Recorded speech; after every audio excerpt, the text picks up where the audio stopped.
All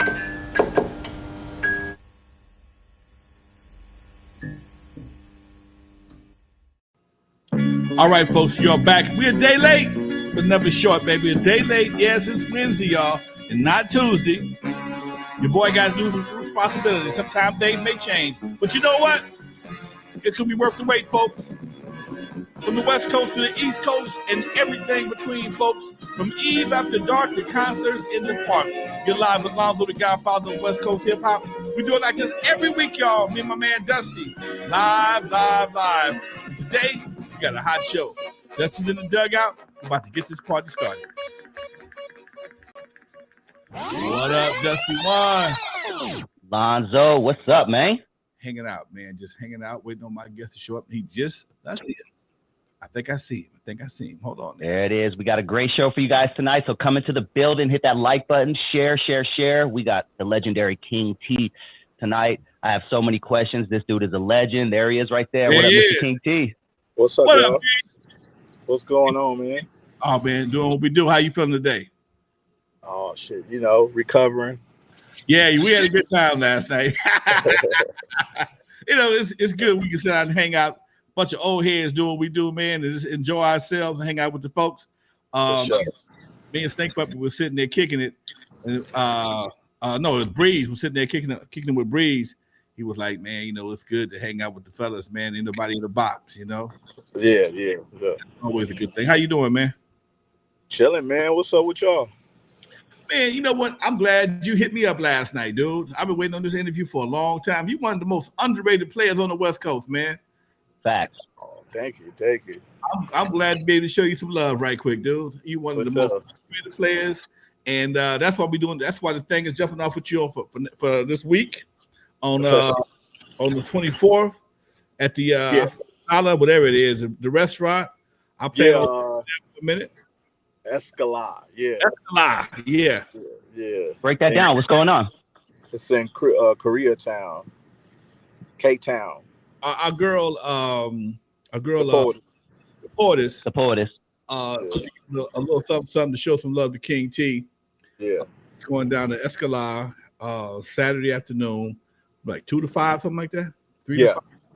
From 2 to 5. Then we're going over to I think MacArthur Park for Radiotron. Oh, okay. Yeah. Oh, that's even better because man, Saturday is a super busy day for me. I want your thing. I don't want to miss that, but I want to go to MacArthur Park too. Yeah. I might just meet y'all over there if I can't make it to Escalade, but because we hung out last night, and I'm glad to see I got to be some one-on-one time with you last night. So that's a good thing. King T stage last night, man. He sounded great. We had a great time last night, man. It was really a lot of fun, dude. Yeah, it was. I had a lot of fun, man. Shit. Seeing Battle Cat and everybody, all my old friends, like I said, it's just good to hang out with the fellas, man. Ain't nobody in no box, and we just sit there and get to kick it and have a couple of drinks, talk shit, reminisce from the old school. You started off with Unknown, right? You started with Unknown. Was your first? Yeah, we came in the game on me and Pooh came in the game on Techno Hop, we did our first 2 singles with Unknown, Payback Some Mother, then we did The Coolest with the B-side, You Better Bring a Gun with Mixed Master Space. Yeah. You were supposed to come through West Coast. Did your single come through West Coast? Did it come through West Coast? I'm down West Coast what record distributor? There was a Techno, me and Unknown. Scotty took us over to Unknown. He had the Techno Hop going through Macola. Okay. Yeah. Right. Because that was one of the last projects he did at Macola. Okay, there you go. Yeah. So what's happening with you, man?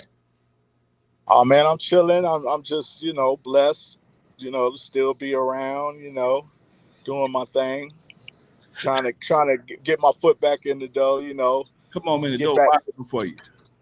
The door is wide open for you, Doc. Yeah. Trying to get back on my pen game and just resurrect the King T thing. Everybody, I'm looking at all these shows. Everybody from your era is working regularly, Doc. Yeah, M.W, Quick, everybody is working regularly. yeah, It don't make no sense for you not to be yeah. making money.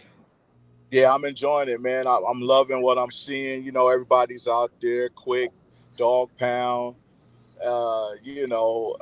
Rodney O and Joe Cooley. Yeah, yeah. So I gotta come Yeah. back on in and get my thing going. I ain't mad at you, Doc. I ain't mad at you at all. You had some questions for him, Dusty? Yeah, I got a few specific. Let's talk about techno hop specifically. I think the first time I personally ever heard you was the song "You Better Bring a Gun." Am I tripping, or did you mention Compton on record before N.W.A did? Did that song come out before N.W.A? Oh yeah, we had well yeah, I was definitely before N.W.A. Before the group N.W.A. But I think it was other them same guys were in other groups like CIA. I remember. Yeah. Wrecking Crew and Yeah, Yeah. yeah. And yeah, I think I was one of the first. We had the Compton posse, you know what I'm saying, with Mixed Right. Master Space. Right. Well, I don't know. Toddy T, he was before me. He had the Battle Ram, and shit, he had a whole load. Just Say No with Mixed Master Space. So, but we all come from the same area. Where'd you grow up in Compton, Doc? I didn't grow up in Compton. I was put on to Compton. Mixed Master Spade and a couple of other cats put me down. You know what I'm saying? I grew up all around Los Angeles. Really, I even lived in the San Fernando Valley, Pacoima, actually. Oh man, we always thought you was a CPT veteran. Nah. I just represented well. Yeah, Man, don't read Wikipedia. Wikipedia lie to your ass. you know They what? be born in Compton. People lie to was- you. Oh man, dude, and that's why I'm glad we do interviews, man, because we hear it straight from the horse's mouth, man. Because you would get into an argument with somebody about King T from Compton. He grew up on Palmer. No, he didn't. Yeah, he did. Yeah, he did. He ran with Spade. Yeah, but that when Spade took me, put me down, I lived right around the corner from him on Caldwell and Kemp. Okay. You know what I'm saying? Okay. Yeah, but I wasn't born and raised in Compton. No. Oh, you still got credit though. You all right? You had to add. You got to Compton. Yeah. I'm always claim Compton for life. They signed my first. They got me my first check. I ain't mad at you. You ever come to Dark and Doodles back in the day? Yeah. Well, no, not Judo's. Skateland. Skateland. Okay. All right. Yeah.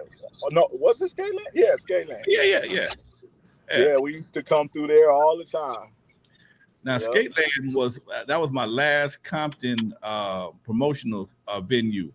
Doodle, you went to Dark, Doodles, and Skateland. For a while, I did both of them, but then later on, I started doing Skateland on Saturday nights. So I got too busy, and I've been. It was so long. I don't know who was there half the time, but I got to ask. You played there too, didn't you, with Roger for a while, right? Yeah.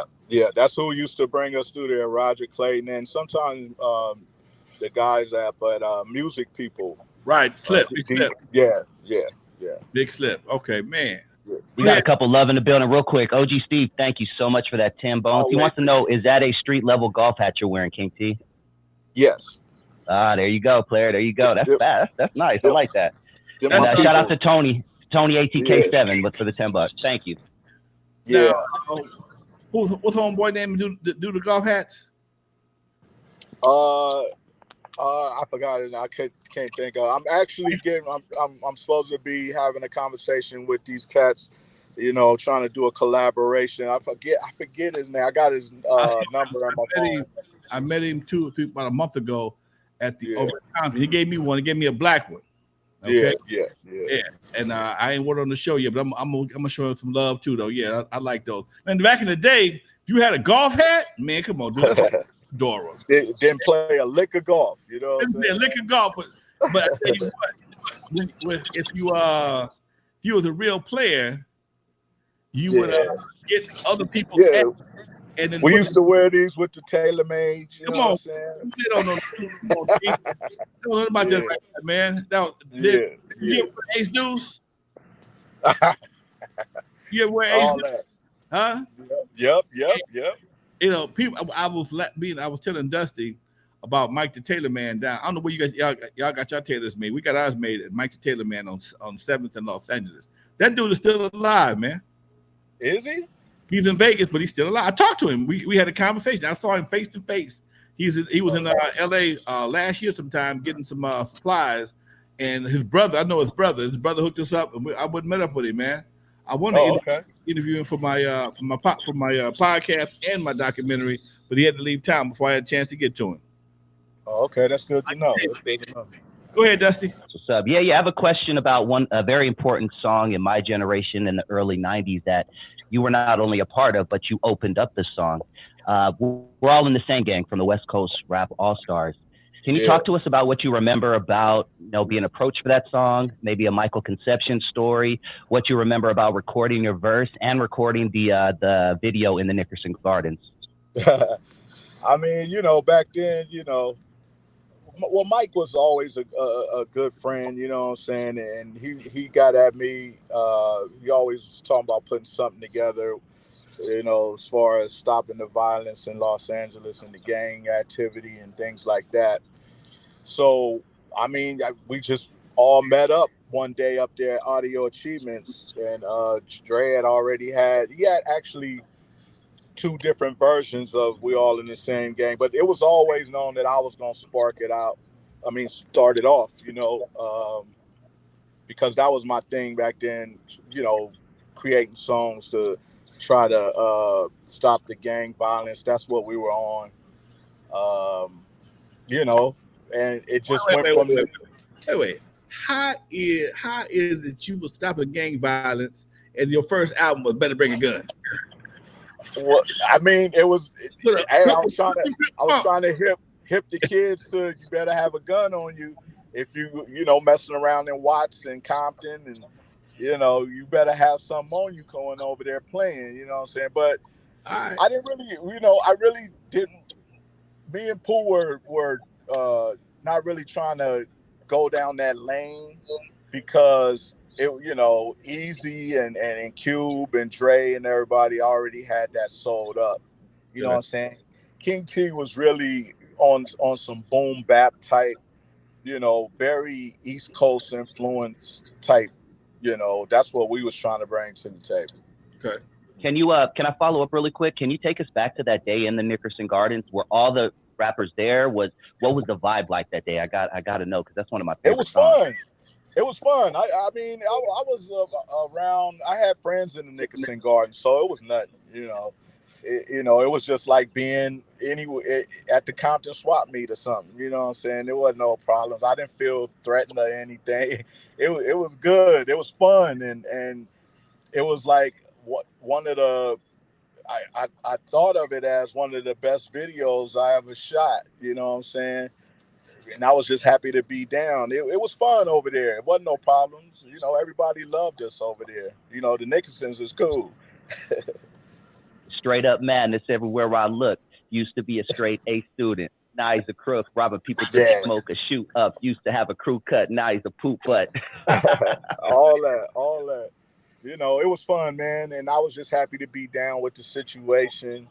It was like really the beginning of the King T thing. I'm getting my legs in this rap thing, and it was fun. Cool. What was your biggest record?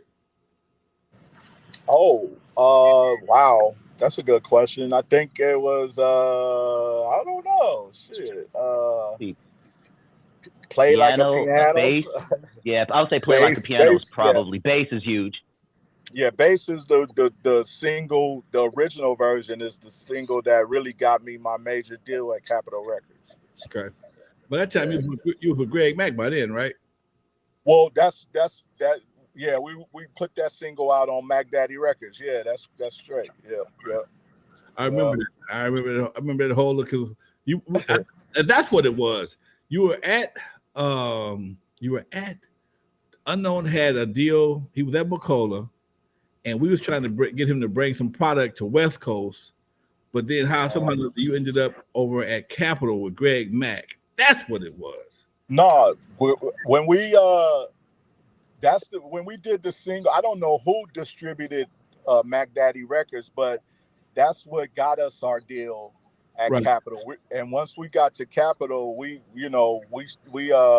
Greg wasn't a part of it. We had to pay Greg to get out of the contract I had with Greg, and we shot him a couple of dollars, and we remixed it for the Capitol album, for Okay. Active Fool album. Yeah. So who produced that? Who produced Active Fool? DJ Fool, right? Pooh. Okay. Yeah. Okay. Yep. So so Unknown had to do with that? Nope. Wow, I didn't know that. I thought he We was. paid our dues with DJ Unknown, you know what I'm saying? And I was, it was a blessing. He hooked, I can't say nothing bad about it. You got to go through them stages, and we learned, by the time we got to Capitol, we knew what we wanted to do. Okay. So it was great that we had that experience over at Techno House. Right on. That's a good thing. Dusty? Yeah.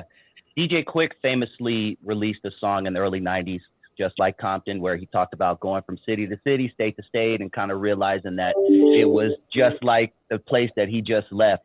Some of your lyrics did touch on street activity and gang things and stuff like that. Yeah. Did you ever have any issues while traveling around in other states and cities when the gang thing was just going crazy in the 90s? Nah, never had any problems. They were, every time we went out of town, people were scared of us. So here come them cats from California, you know what I'm saying? And we didn't have any problems. People, we got a lot of love around the world, you know what I'm saying? And when we would throw up the Compton thing, they just bow down, you know what I'm saying? They love, anybody coming from Compton. So, but it was love, all love. It was a lot different back then, man. Even we didn't run into any problems. Record crew never run into any problems till I started touring with N.W.A. And that's when the shit jumped off for us. Hell yeah, shit. Come on now. Fuck the police and gangster and dope, man. Come on, man. Yeah. And the after parties turned into goddamn melees. I'm like, I'm going home. This is bullshit. I'm pretty sure it did. Yeah, I'm just some bullshit here. I'm going home, okay? Yeah. Hey, Lonzo, I'm not sure if you know this, but this is a little known fact. And King T, I'm sure you've got wind of this, but the late, great, notorious B.I.G. has gone on record saying that you were one of his favorite MCs, so much so that he kind of tailored his style to imitate yours. Have you heard that, and what are your thoughts on that? I mean, I hear people say that. I don't know if that came directly from him, but our styles were similar, a little similar. He was just a cool, fly motherfucker. That's all, with a smooth little style. And we were great friends. We was cool, we were good friends. And oh, you guys knew each other? Yeah. Oh, okay. Can you give us a Biggie story? Talk to us about him a little bit. Well, I don't have too many, just when he would. Well, I knew him like back. We would meet up in these little. Remember, they used to have the little seminars, new music seminars, and things like that. Jack and all the them, Rapper, and all, that's where we would mainly see each other and things like that. And by the time I had signed with Dr. Dre and Aftermath, we were going to try to put something together, but he had got into a bad accident with Lil C's, and it just didn't happen. And then, that tragic day happened, and we lost him. So we never got to work together, but we always talked about it. And, he's a good cat, man. We like I said, we were good friends, and we kind of doted on each other. You know what I'm saying? I took from him. I don't know if too much he took from me, but it was, he's a good cat, man. Rest in peace. See, back then you could take a little bit and make it your own without copying. You know what I'm saying? Yeah. Everybody, niggas do it to this day. Yeah. You know what I'm saying? I mean, well, that's what it was back in the day. I don't know what all these kids. Now they straight copy. They just copy. Yeah, just take your shit, your style, your tattoos. Nigga, what the nigga tattoo say? Oh, put that on my fame ankle. So let me put that on my face. Yeah. It'll make a big difference. I mean, everybody anybody will tell you that good artists will steal and then modify what they stole to make it different than what they stole. So they put a twist on it. So you recognize it, but you can't claim it because it's something a little different. So every rapper, every good rapper has had a good influence in their life, you know what I'm saying? And they kind of, I've imitated a lot of old school artists like, Grandmaster Caz, Prince Whipple Whip, and that's where I got and Big Daddy Kane, LL Cool. Who didn't imitate LL Cool J? You know what I'm saying? Right. And try to rap like LL. In fact, on one of our songs, House Calls, Dre sounded so much like LL Cool J. One of the boys called Shakespeare named him LL Cool Dre because he sounded just like him on that motherfucker. Wow.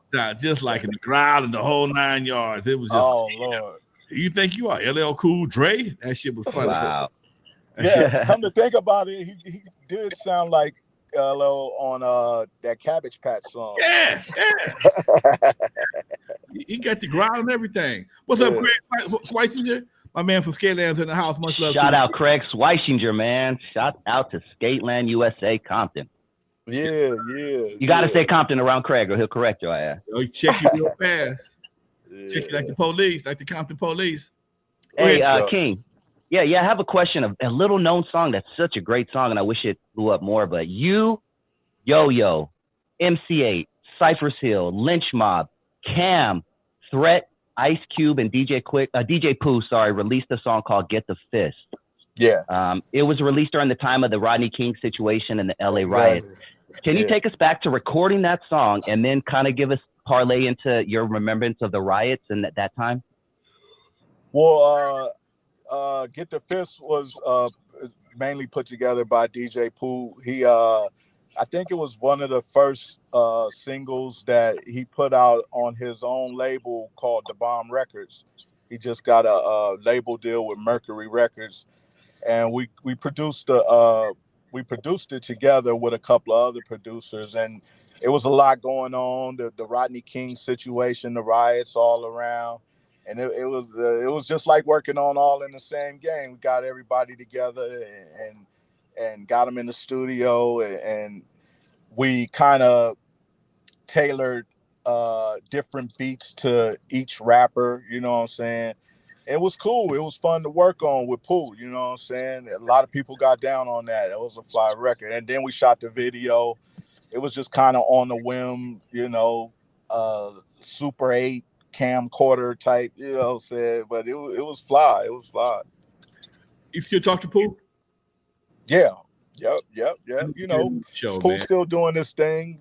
He's a big movie director now. He's big time. But I need to holler. Out there. He up there. I think he was working with Snoop and Dre, and we'll probably be working together again real soon. That'll be a good thing, Doc. That'll be a real good thing. Always been a good brother, man. And that's kind of funny for me, man, because I knew most of y'all before y'all blew up. You know what I'm saying? Yeah. You got a relationship with people, and you see them in a stage persona, like that's the coolest motherfucker in the world. Here's funny. Here's something funny for me, and I just think about it. Okay. Most cats know me telling jokes and kicking it and shit like that. But in the movie, they made me have to be the bad guy. And then some of the bad guys, some of the guys who was really bad guys, they made them out to be the good guys. Like, how the fuck y'all do that shit? Okay. Yeah. Anyway, that goes to show you never know. You can't go by. You've always been cool with me, Lonzo. You know what I'm saying? I didn't like how they did you in that movie, man. You know what I'm saying? You know what though? Like I tell everybody, man. That right there, the way they twisted me up, it may not have been a good look for the screen, but it's changed my life completely because I do colleges and high schools and speaking engagements, and that locked me in to a era that people won't forget. No doubt. Yeah. No doubt. Hey, King, what do you remember about meeting Lonzo and working with Lonzo back in the day? Take me back to when you met him. I think I met Lonzo rolling with Roger because I couldn't. It was hard to go you know, over to the Eve After Dark. You know, I lived on the other side of things. You know, you know, but I can't really. I'm trying to remember. Yeah, I think it was Stu Roger and when one of them situations where at a big concert or something. I can't really remember the day I met, but you know, it was like I knew him already. You know what I'm saying, because of all the things. You know. You know what? I can't put a pin on it, but we always click though. You know, Yeah. you know, it's always like that. We've always clicked, and you know, it's always been nothing. But just like last night, I hadn't seen you in years, man. You talk to you. Let's go outside and talk. That's what I'm saying. That's why I can't remember no particular, but every time we saw each other was always love. You know, always. You know, that's what he said last night, man. I'm ready. They do it tomorrow. What you doing tomorrow? No, tomorrow, man. Come on, I'm calling you. Make sure I got your number. Here you. Yeah. That's a real player for you. Hey, King T. Easy Steve wants to know if you have any Eazy-E or N.W.A stories. Oh shit. Well, I mean, you know, me and Easy was been friends a long time. We and Dre, and we always used to go over to eat when he stayed in Kelly Park over in Compton. We always used to meet up over at his mom's house in the backyard and work on mixtapes. We used to put these mixtapes together, and they would go sell them at the Roadium. You know, some crazy mega mixtapes. You remember them, Lonzo? Yeah, hell yeah. You know, that was always fun. You know, and that's where we would end up in that backyard every weekend. You know, with Yella and all them. So that was fun. You know, but no, not really. No crazy stories. You know, I mean, me and E was just like, I mean, we both lived in Compton, and I just used to shoot through there all the time, or we see each other in the street, low riding or whatever. It was just a normal little friendship, you know. And before the music, before the money, and that's why people don't understand. A lot of us have relationships long before we got famous. So it's like seeing your buddy from school or whatever. Hey, man, that's T. You know, come on, man. That's T. That's easy. So when people talk about different people, you know, most people know the stage persona, the PR person. When you know the real dude, it's a different dude. Okay. Yeah. Hey, the good Craig Schweichinger from Skateland USA Compton has a question. He says, Dusty, ask King T how his performing at Skateland USA Compton came together and just how scared was he? Very scared. I mean, you know, we used to. I mean, I remember this one time we had to be escorted up out of there because I slipped up one night and said "cuz" on the mic. Oh, damn! Yeah, they had to call security, and I think I was performing with Rodney O and Joe Cooley, and we all had to leave together, escorted by security, and they walked us, you know, to our van, and we had to get up out of there, or we would have been surrounded. You know? Yeah, I remember that time. But we was always able to go back. They used to love King T over there. Okay. Yeah, that was definitely a no, Doc. Yeah, you might want to check down at the door. Ooh. Hey, shout out to J-Ro, Defari, Tash, the whole Liquid crew. How did you link up with the Alcoholics? Well, Eastwood after DJ Aladdin, because he was my DJ for a minute, and I think he got hurt, got in a car accident, and J-Ro was always my hype man on stage, and he hooked me up with E Swift, and E Swift flew Tash in from Ohio, and they were already working on a demo with A&M Records and the name of their group was called ESP, Everyday Street Poets. And this was around the time where everybody was putting their crews on, their boys, their homeboys on, and things like that. Yeah, you had the Lynch Mob, you had Terror Squad, things like that. And me and Pooh was sitting up trying to figure out, if we, put our boys, or if we create a group or put our crew on, what would we call it? And there was two choices, like from I think Pooh chose the Daily Chronics or the Alcoholics, and we ended up going with the Alcoholics because that's all we used to do is party and get faded and mess with the girls, because like I said, we wasn't really trying to go down the gangster lane anymore because N.W.A was here and Easy and Cube was on his own and things like that. So we came up with the Alcoholics, and we just chose E Swift and J Roll, he's been with me from the beginning, and Tash came on, and we just called them the Alcoholics. And from there, the whole crew was created, the Liquid Crew, and we brought on like the Far Ride, Montage, Exhibit came, Stylistic Jones, and a lot of other groups was created, from the Liquid Crew, like Dilated Peoples, Loop Pack, groups like that. But that's how they were formed and shit. They got on. We got them to deal with Loud Records, and we took off with it. That's dope. That's dope. You have a song called "On the Rocks," one of my favorites. Was probably 11 when I came out.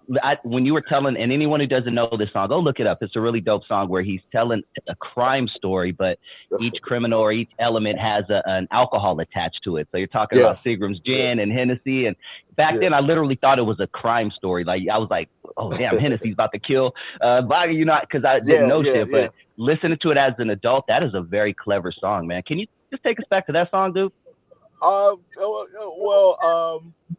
Kind of got that idea from, I think it was my guy Spice One. He kind of had a song similar to that. Talking about his gun, was it? No, I thought he was talking about alcohol too. Oh, I'm getting it mixed up with Tupac's My Girlfriend. Go ahead. Yeah.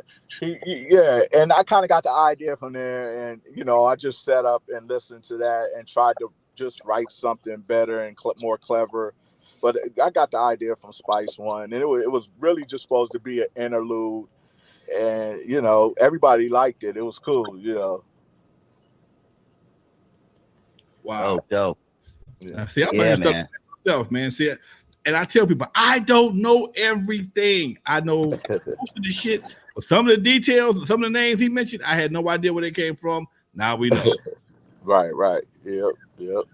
Before we move on, can I ask everybody to hit that like button? And if this is your first time tuning into the channel and you like what you're hearing, please hit that subscribe button. We have the legendary King T, West Coast legend, man, in the building, along with Alonzo Williams, the godfather of West Coast hip hop. We do appreciate everybody checking in with us. Hey, can you talk to us about working with Dr. Dre and why, I guess, that eventually the album was never released on Aftermath? And I think it was eventually released independently through you. Can you take us through that whole situation? Well, like I said, we all used to hang, together a lot. Like I said, at Easy's mom's house, and we kind of, me and Pooh, we kind of shared equipment with Dre and Jinx and Eric, and saying we used to use the same equipment. We all used to work together at the same. Well, they worked at Audio Achievements. We worked at Echo Sound.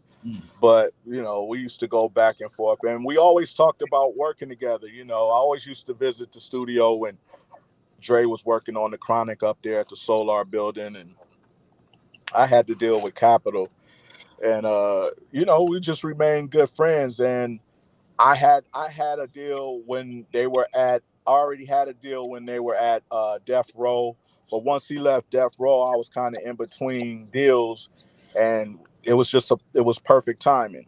You know what I'm saying? We just got together, and I think I was like one of the first acts that he signed, one of the first rappers he signed on the West Coast. He didn't even have the Aftermath name yet, so we always talked about working together, and it was perfect timing. We just got together and did it.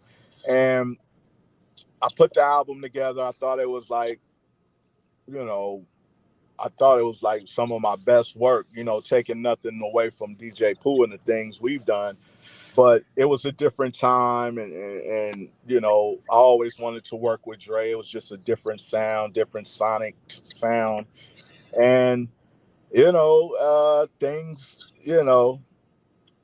just got heavy because the kid Eminem came along, and I got a little paranoid about, because everyone's heard the stories about how, Dre could possibly, put you on the shelf, and, you might not never, so I got panicky and things like that. And I just asked to be released and asked, could I take my master's?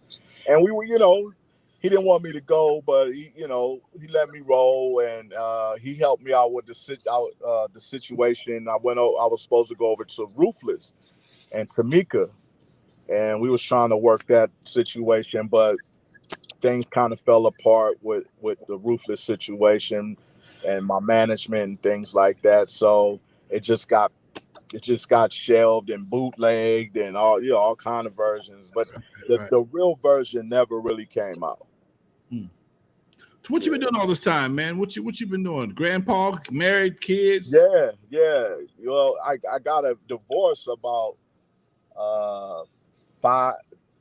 10 years ago or something like that, and got married again. So I've been, that you hit it on the head, chilling with my grandkids and raising my kids, and just being a daddy and a granddad, and enjoying life, man. Now I'm getting that itch again. Now, It does something. It does something. Yeah. How long you been? How long you been on this off the set? Oh, come on, man. Shit. The last situation that was in with I guess my last real deal was with the Aftermath situation. That was 98. What about gigs? When was the last time you doing a gig? I ain't been really doing those shows. You know what I'm saying? That's trying to get my legs back now, getting in the gym and see. I'm old now, man. Get that money. You could just stand on stage and recite bass, and everybody will sing every single word with you, bro. That's what I'm about to start doing. Just standing still. Mic stand one spot, not move. Arthritis kicking in, man. But you know what, Doc? I watched y'all last night, man, and I watched everybody last night, and, nobody rocked the crowd till you hit the stage, dude. The crowd did not. They tried to be supportive of the other folks, but when you came on, everybody knew all the words. They felt the groove. It got turned up just that fast. And when you and Breeze left there after y'all got through, I watched my girl Zia. And I was out. I'm out. Yeah, it's all a blur to me. My wife told me I was, I almost fell on the stage. I was so, feeling good. Yeah, because I haven't been out in a while, so I don't go out that much. So I can't drink like I used to no more. So I gotta start taking it easy. DJ Domino talking shit, Lonzo. DJ Domino saying, yeah, Lonzo still stands on stage. His big ass can't move. This motherfucker, Domino, don't fuck with me, Domino. Don't fuck with me. All right, don't fuck with me. I got you. I got the whole card. I got the whole card.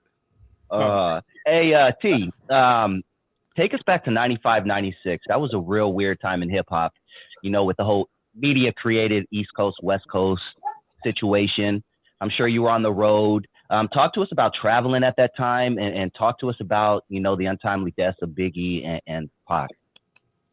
Well, really, I didn't do a lot of traveling. Because my whole thing has been, that was around the time 94, 95 that I got me and this kid Broadway got a production deal over at MCA Universal, and my thing was sitting behind the desk around that time. I was trying to be an executive and produce. We had the Alcoholics exhibit. We had the Liquid Crew and all that. So that was my thing back then. I wasn't doing too much traveling. I was trying to be the executive producer. I did that one album, King T for Life, where I did the single Dippin' and Way Out There. You know, and that was my time trying to, you know, be behind the desk and put new acts together and things like that and produce. So and I'm still doing that, trying, you know, getting back into producing and finding new talent. You know what I'm saying? What were you Not too much. what were you thinking when you're sitting back reading the magazine, seeing the news stories, and just kind of seeing this East Coast West Coast thing unravel? Hit 'Em Up comes out, Biggie disses Pac on Jay-Z's out, like all these little things, and then unfortunately Pac dies, and then Biggie dies 6 months later. Yeah, I saw it falling apart, like, you know, and how the media was portraying it and things like that. I didn't really mess around like that. Me and Pac and Biggie were cool. You know, it was all sad, and I kind of steered away from it. You know, it was just a sad situation. But I was in another lane, man. I stayed away from all that. I didn't really go around all that. I just saw it unravel, and it was a sad situation. So how did you stay out of it? Shit, stay my ass in the studio and like I said, behind the desk. And I would go out sometimes and see Pac. And when I was on the East Coast, because I worked a lot with was working with Easy Mo B, and he was producing both of them cats at the same time. You know what I'm saying? And I used to be on the East Coast because, like I said, I had the King T for Life album on MCA. And we went to the East Coast and recorded and worked with a couple of East Coast producers, TR from Ultramagnetic and Nikki Nicole, the producer. And I used to see Big out there, and I just played. They both were my friends, but I just didn't understand it. You know what I'm saying? And I stayed away from that. I had my own problems, my own issues. You know what I'm saying? But it was sad how all that played out. Art Chavez has a good question. He says, King T, what are your thoughts of hip hop?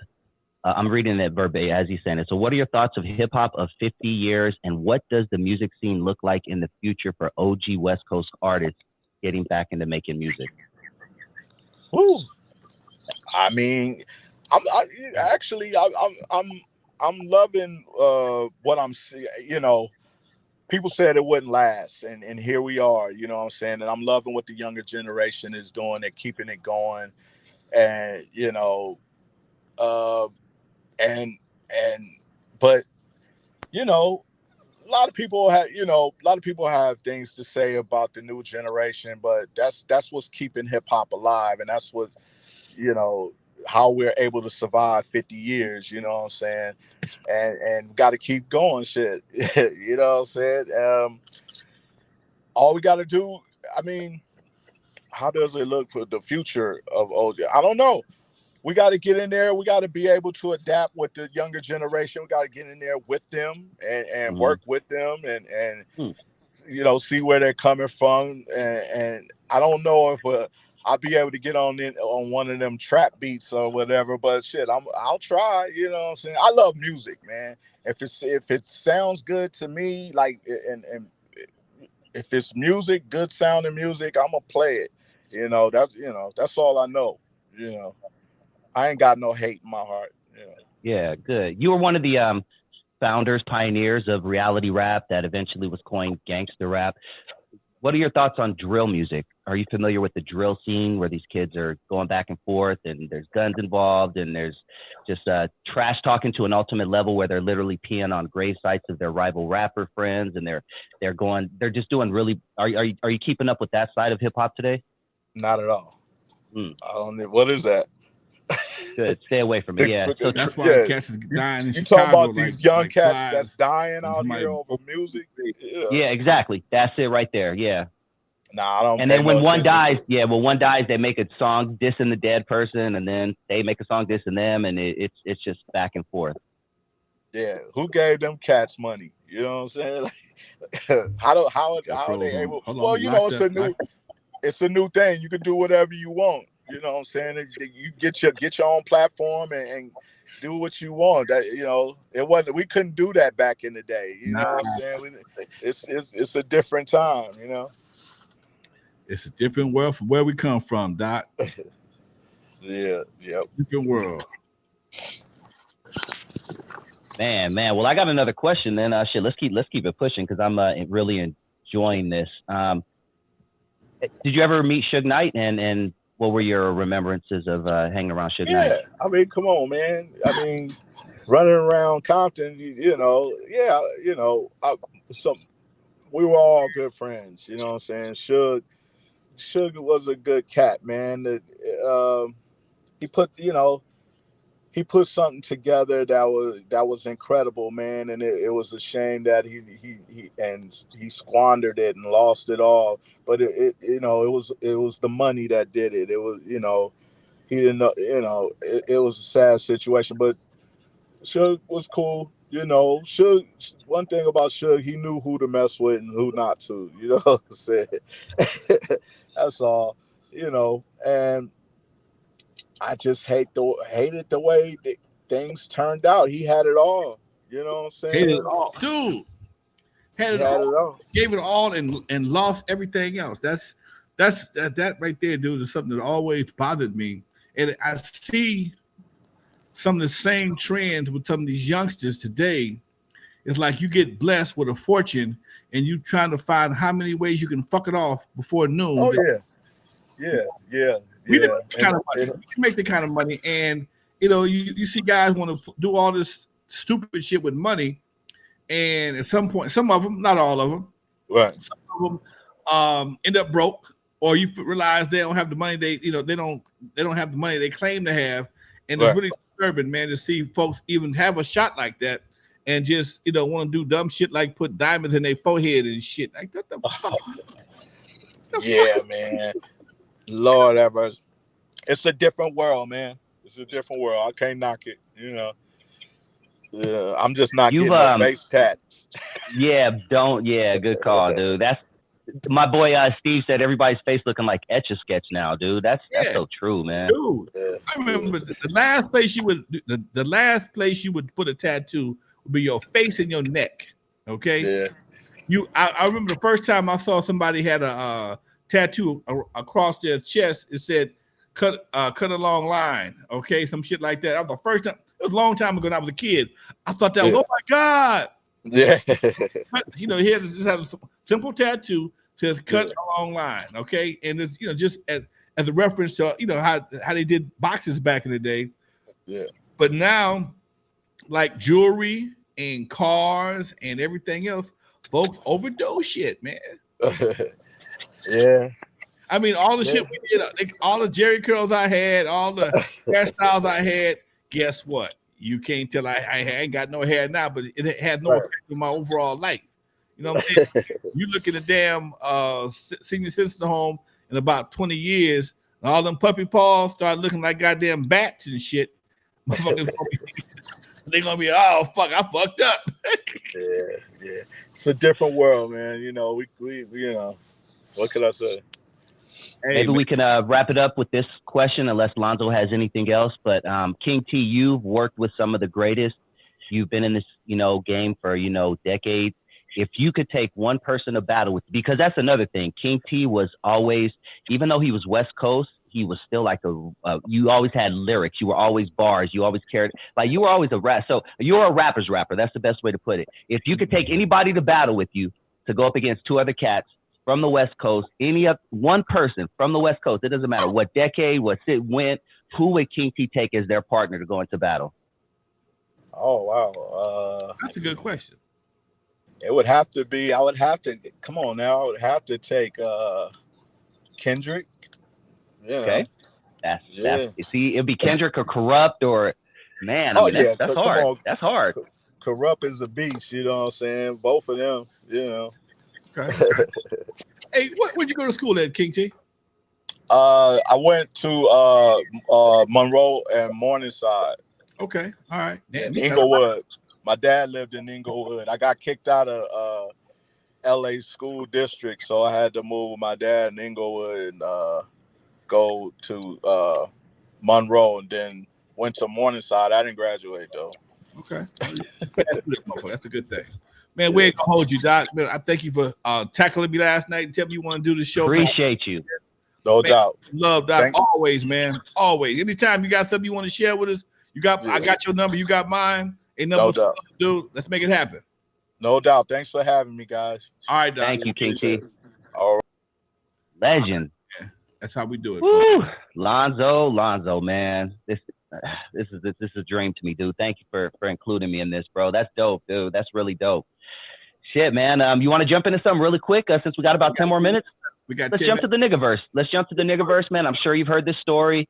Rapper Boosie Badass, popular rapper from Baton Rouge, Louisiana, was recently arrested in San Diego. He came out to San Diego, recorded a music video with a certain gang. And during the recording of the music video, someone who was recording them caught glimpse of Boosie having a pistol tucked into his back pocket. Now, Boosie is a registered felon who in no way, shape, or form can carry a pistol, let alone in California, a state he is not from. So that being said, Boosie went to court, thought everything was cool, walked out, and allegedly was arrested on the spot. He's selling off cars. He's sending apologies to his kids. This is an older cat too, Lonzo. He's probably 33, 34, 35, which is old in the niggaverse. Talk to me, dog. Well, Doc, you know, sometimes in your hometown, you can get love. But in California, a felon with a gun, like that pilot told me one time when I asked him if he had a heart attack, what could I do? He said, all you could do is unbuckle your seatbelt, stand up, and kiss your ass goodbye. Okay? Unbuckle your seatbelt, stand up, and kiss your ass goodbye. Because that is a fucking no-no in California, dude. They don't play that shit. It's hard. You might go home if the gun is, well, if you don't have a felony and you get caught with a gun, you might go home. In San Diego, playing with guns, San Diego is not niggaverse friendly, okay? Not as conservative or red Republican as it gets down there. Huh? Yeah, they don't they don't play with that. Yeah, but you'll have a nice, cool ocean breeze in your cell, okay? You will have air conditioning won't be a problem. You have a nice ocean breeze. You might even get an ocean front view of a jail. I don't know. So this is the feds, Lonzo. This is the feds, so they could take him anywhere across the country. He thought he got off on the state thing, and then the feds came in and got his ass, from what I understand.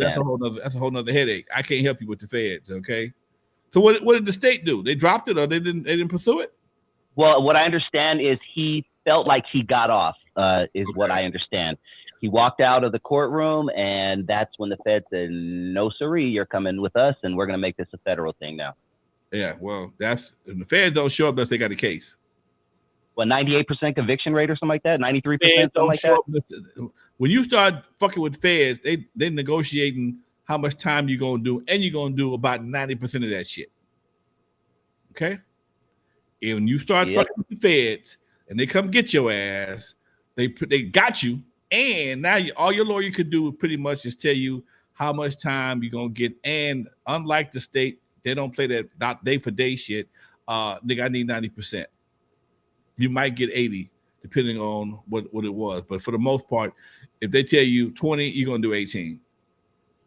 Man, and this is a guy who goes on Vlog TV and talks shit about young kids going online and not being smart, saying stupid stuff, getting caught with weapons, and here he is getting caught with the weapon at 30-something years old.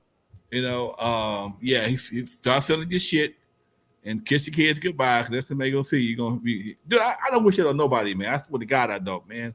But stupid is and stupid does.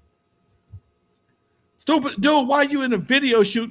If you gotta take a gun, why the fuck are you going? If you gotta take a gun, why the fuck are you going?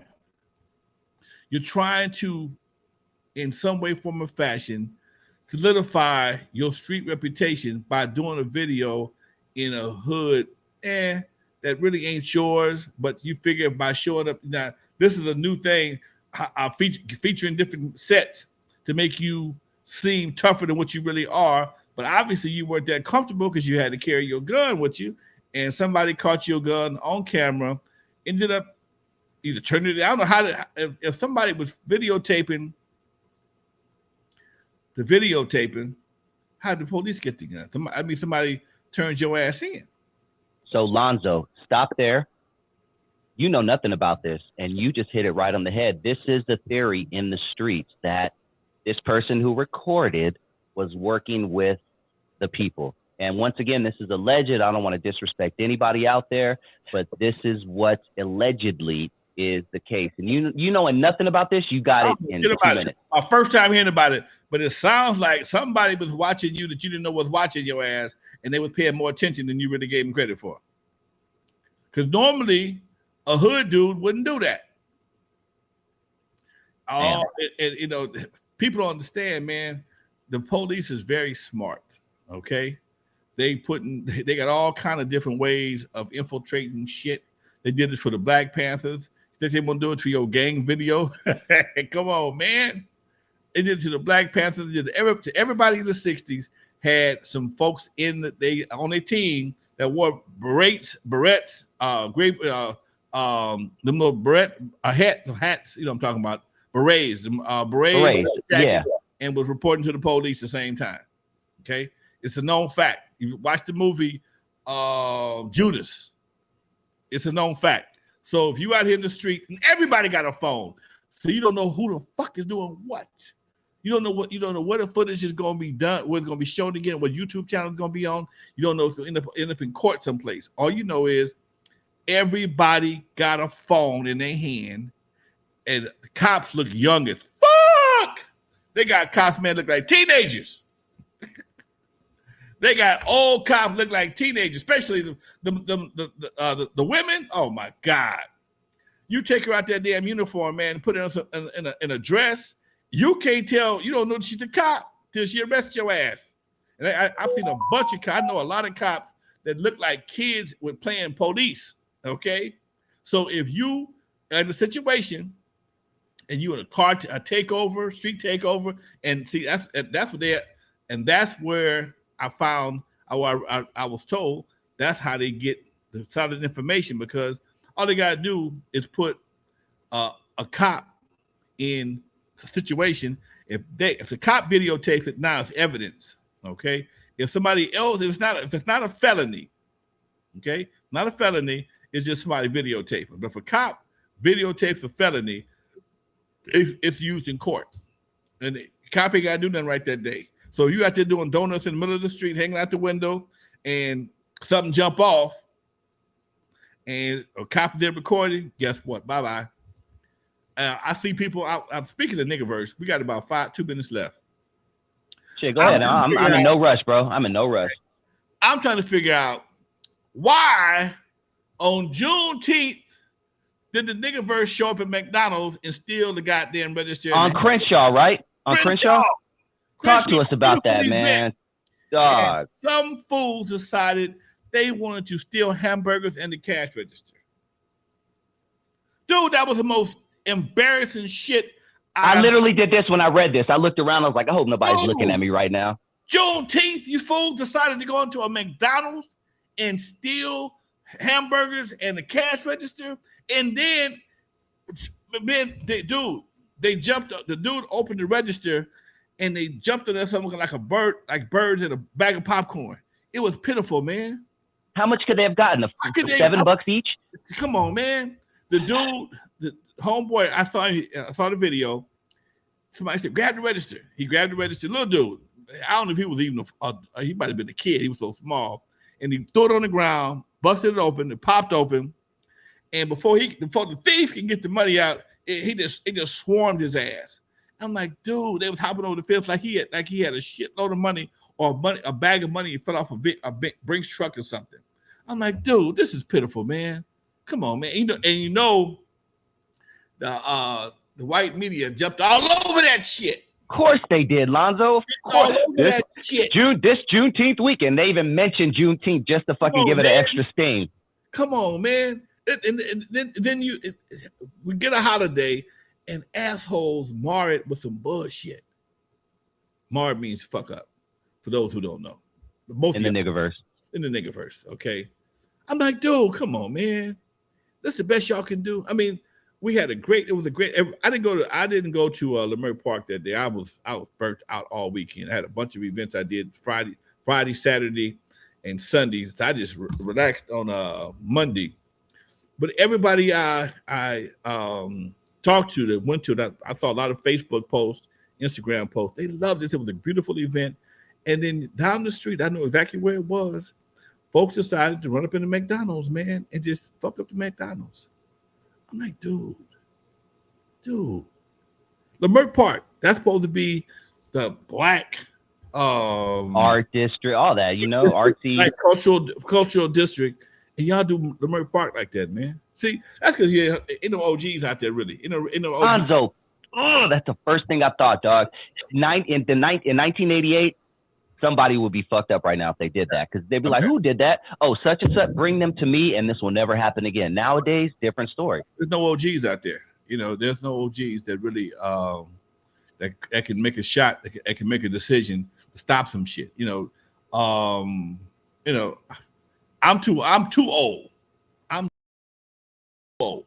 I can influence the brothers in the chat room, but they know better already. Exactly. They know better already. I ain't got to tell them nothing. They just here for, just to maybe polish up on some shit, maybe get some extra game or whatever. But that's why they're here. They know better. It's the youngsters that can't nobody reach. The same. I saw a video today. These fools walked into the Nike store with trash bags and just went shopping. They went to the size of the Nike store and just grabbed a bunch of shoes, walked out. This is what happens when the niggerverse is allowed to flourish without anybody answering. And it's amazing, man, because it's actually a dollar amount assessed to process a crime. And if the crime does not exceed a certain dollar amount, it's not worth the prosecution. That's great. They say it's cost more money to process the criminals than it does with what they stole. That's why you don't have a lot of your bullshit, a lot of your laws. The jaywalking is no longer a crime.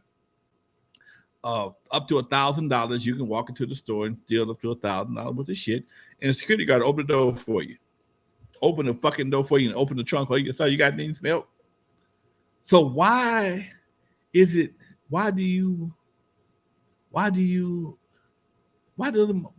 people obey the law? And how? And imagine if even I know better, I would teach my kids, my grandkids to do the right shit. Pay for your shit. Do what you got to do. But them kids, because they're gonna breed, they're gonna have more kids, and they're gonna be under the same impression that their mamas and daddy gonna have, that everything is cool. Just steal what you want, and nobody gonna say nothing. So that means what now? That next generation is gonna be worse than the new one, because this is some new shit right here.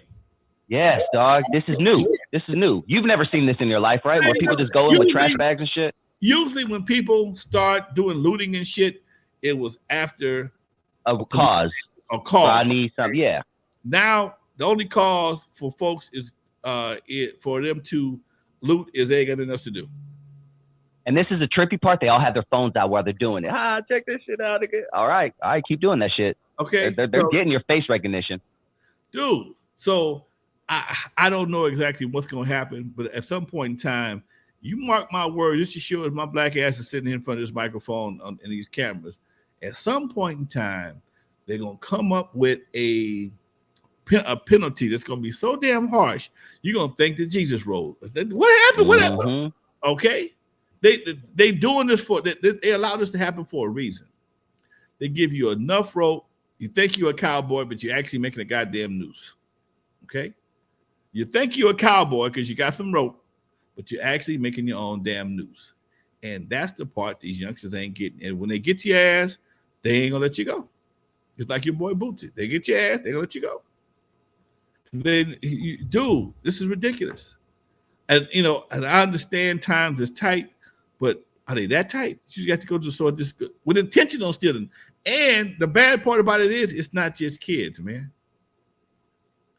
Dude, it's adults, 45, 50. It's grown ass adults, man, stealing shit. I mean, here's probably the most embarrassing part. They ain't stealing food, man. They're not stealing bread and cheese and milk. They stealing. I could almost understand that. I could understand if it was something to keep you alive. Your kids are starving. I need some bread. Take me to jail if I have to, but drop this loaf of bread off at the house on the way to jail. But to steal shoes and makeup, that goes to show you they have a false sense of value. Have a false sense of value, man. That's the bullshit, dude. I watch social media, man. Sometime in the morning, I wake up and I just watch the various opinions, and I see women.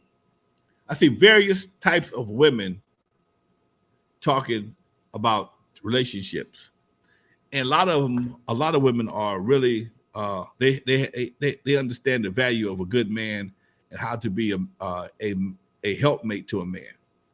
But then you got the ones who think because you cute, somebody owe you a check. He got to pay my bills. Why am I paying your bills? Key word here is yours. Okay, if we got bills to pay together, we got bills. So the more I pay, the more I gotta pay. Come on. This is that, dude. Times is not. This ain't that kind of party for somebody to be sitting on their ass and demanding somebody give them an allowance $1,000 a week for what? For what? My man has to give me at least $1,000 a week. And that's after he does my hair and nails. So while I'm out here making all this damn money to give to you, what am I supposed to be doing? You don't cook, you don't clean, and you're too pretty to even get busy in the bedroom. But I need to give you $1,000 a week because you on my arm. You must be out of here. This is that bullshit, dude. This is that bullshit. I see too many videos of women serious. Okay, and in some cases, older women teaching younger. If all you're getting is a wet ass out of a relationship, all you got was fucked, huh? So, and then you got brothers. Some brothers picking up the Samuel, what's his last name? Kevin Samuel's attitude. Oh yeah, and the Kevin Samuel's attitude, and like, babe, high value. You got how many kids? You want a man with six figure man? It ain't gonna happen. It ain't gonna happen. Why you can't have 5 figures? And him have 5 figures, and together y'all be a 6-figure couple. Boom. Why he got to carry the whole load? So why would a 6-figure man want to marry a 4-figure woman? Man, I'm waiting. 4-figure, for real. Okay. And low fives, okay? Negative, because you're gonna be paying for all her shit, her BBLs, her eyelashes, her shoes, so she's negative. She's in the red, homie. You know what, dude? And I'm glad you said that. I used, when I was doing a lot of mentoring, I had a chart that I would show people on the scale. And this is a chart I learned in high school when I was doing math. And it had a 0 in the middle, and at the bottom it had -1, -2, -3. And up here it had negative +1, +2, all the way to 5 or whatever the case may be. If you meet somebody, don't have a car, no place to stay, and got a couple of kids or a kid or two, that's like -4. She's already in the red, dog. She's already in the red. So if you give her a place to stay, help her get a car, help take care of the kids, you're just at 0. You still ain't got nothing. And that goes for ladies too. I teach all my kids. Exactly. If he has 3 kids by 3 different baby mamas, he got neck tattoos, no job, he's in the negative. We coming in. The same thing to both. I teach the same thing to my daughters and my sons. Okay. If she got this right here, she got all these problems. You fix all these problems, and you still at 0. But if she only got 1 problem or 2 problems, and you can fix them, along with something. Then they add, well, you help her get a job, get a car. Give her a place to stay, and she get a car. And now she got her own job. She got a job. She need transportation. Y'all can do something. Y'all can do something. And don't worry about what kind of job he got, as long as he got a good job. For a while, I had conversations. Well, she got a master's degree, and he works with his hands. And I just gave a plumber $1,000 to fix my water heater. Shit, Thank you. Nothing. He was here 2 hours, made $1,000. So because he come home a little dirty, that make him less of a bread earner. I said, get the fuck out of that bullshit. Get out of the bullshit. The plumber, I told my son, dude, you need to do some plumbing, learn how to do plumbing, electricians, okay? Because when they leave, dude, the electrician fixed some stuff in the studio a few months ago. He was here about an hour, made $250. $250. All right. The plumber came he was here Tuesday. He's here. I had to change a water heater and do some other stuff to bring my old water heater up to compliance. When he got through, I gave that man $975. And I was happy to, because I could wash my ass again. I had to go to the gym for like 4 days, man, because the water heater went out. We waited on the home warranty. I got to get up and go to the gym in the morning to wash my ass. I feel like a hobo. Yeah. I felt homeless, man. I felt homeless. And my lady was waiting. Well, we can wait. We ain't wait no more. We ain't wait no more. I called my buddy up. Hey, man, come fix this shit. And he was here about 2 hours, picked up a G note. Okay? And that's real talk. So don't tell me what a brother that works with his hands can't make. And he left here with someplace else. When he came here, he left someplace else. Okay? He came here after he left someplace else and was leaving here, going someplace else. He wasn't through collecting money that day. And I know I gave him $1,000. People don't realize, man, it don't take a whole lot of money to be rich. I mean, to live comfortably. Exactly. If you can get $200-$300 a day doing what you love, you're making money. That's $1,500 a week. That's about 80 grand a year. Okay. Now in California, you still homeless because it costs $90,000 to live in a house, but you still. Yeah, I was like, damn, dog, that's you pushing it, yeah. They told me I refied my pad, man. They told me I had to show income of $97,000 to afford the house I'm already living in. I said, "The fuck is wrong with y'all?" That's crazy. I said, "What?" Now I do all right, but I'm like, damn, I had to do some creative accounting to qualify to stay in my own damn house. So anyway, man, yes, a Vista Light 1972, man, learn a trade. I do believe, man. I tell people all the time, everybody ain't cut out for college, man. Exactly. Everybody ain't got this material, man. And one thing about some of these trades, they recession proof. Doc, plumber, electrician, they all recession proof. Because if your toilet stop working or your light stop working, your ass gonna call somebody. Okay.